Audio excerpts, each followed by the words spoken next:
अस्सलाम वालेकुम dear friends, welcome back to Sahar star channel. आज के एपिसोड में हम देखेंगे कि वालदा सुल्तान बाला खातून से कहती हैं कि आप इस अमानत की हिफाजत नहीं कर सकी। बाला खातून जवाब देती हैं कि उस्मान साहब के यहाँ ना होने पर भी तजारत को हमने ही संभाल रखा था। इस पर वालदा सुल्तान कहती हैं कि मैंने सुना तजारत को तो मलहून खातून ने संभाल रखा है, लेकिन पूरा बाजार अफरा तफरी का शिकार है, मगर वो यहाँ नहीं है। बाला खातून जवाब देती हैं कि वो अपना काम पूरी जांफिशानी से कर रही हैं।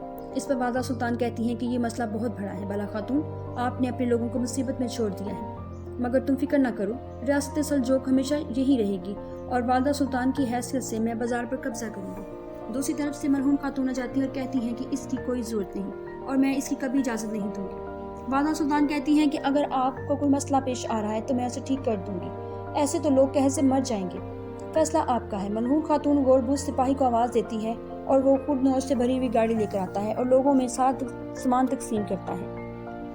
लोग ये देखकर खुश हो जाते हैं और मलहून खातून को दुआएं देते हैं कि अल्लाह पाक आपको हमेशा खुश रखे, मगर वालदा सुल्तान हैरान हो जाती है कि ये सारा सामान कहाँ से लेकर आ गई। इस पर मलहून खातून कहती है कि बाजार और शहर पर हमारी हुक्मरानी है और हम किसी को कुछ नहीं दे सकते। सिपाहियों, लोगों में सामान तकसीम करो।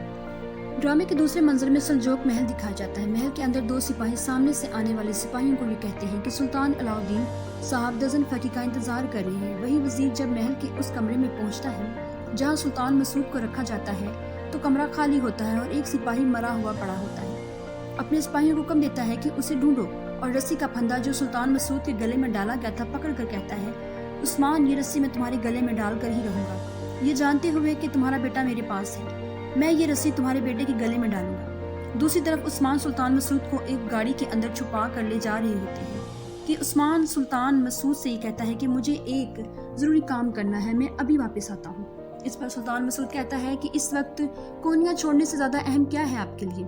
तो उस्मान कहते हैं कि मैंने आपको बचाने के लिए अपने बेटे को महल के अंदर यरगमाल बनाकर छोड़ा था, उसको बचाकर वापस लेकर आऊंगा। सुल्तान मसूद कहते हैं कि बहुत शुक्रिया उस्मान साहब। उस्मान कहता है, आप फिक्र ना करें, मेरे सिपाही आपको एक महफूज मकाम पर ले जाएंगे, मैं अपने बेटे को लेकर जल्द वहीं पर पहुंचता हूं। उस्मान वहीं पर गाड़ी से उतर जाता है। उसी रास्ते में सिपाही अलाउद्दीन को मारने के लिए लेकर जा रहे होते हैं और उसी रास्ते पर उस्मान अपने बेटे को बचाने के लिए गाड़ी से उतरता है। सामने से अलाउद्दीन अपने वालिद उस्मान को देखता है तो उस्मान से कहता है कि अलाउद्दीन मेरे पास आओ। अलाउद्दीन अपने वालिद उस्मान की तरफ बढ़ता है तो दरमियान में सिपाही आ जाते हैं और तलवारों और तीरों से लड़ाई शुरू हो जाती है। सारे काफिर मारे जाते हैं। उस्मान अपने बेटे को लेकर चला जाता है। जंगल के रास्ते जब उस्मान साहब, अलाउद्दीन और सुल्तान मसूद अपने घोड़ों पर सवार अपनी मंजिल की तरफ जा रहे होते हैं तो समागर, जिसे वही वजीर ने जिंदान खाने से रिहा कर दिया है और सुल्तान मसूद और उस्मान को कत्ल करने के लिए कहा है, जंगल पहुंच जाता है।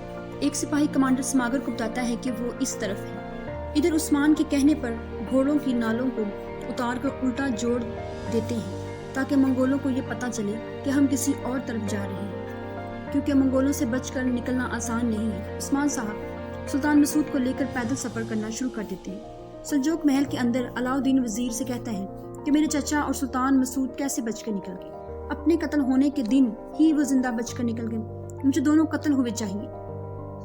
अलाउद्दीन वजीर से कहता है कि ये हमारा तुम्हें आखिरी मौका है और आपकी कोई बात भी झूठ निकली तो सजा क्या होगी ये आप जानते हैं। जंगल के मंजर में समागर को पता चल जाता है कि उस्मान के घोड़ों की नालों को उल्टा करके जोड़ दिया गया है। समागर अपने सिपाहियों को फैल जाने का हुक्म देता है और जहरीला तीर मांगता है। आखिरकार समागर उस्मान को ढूंढ ही लेता है और जहरीला तीर सुल्तान मसूद के सीने के आर पार कर देता है और तीरों से लड़ाई शुरू हो जाती है। समागर कहता है कि मुझे मसूद का सर चाहिए तो उस्मान कहता है कि हिम्मत है तो आकर ले लो।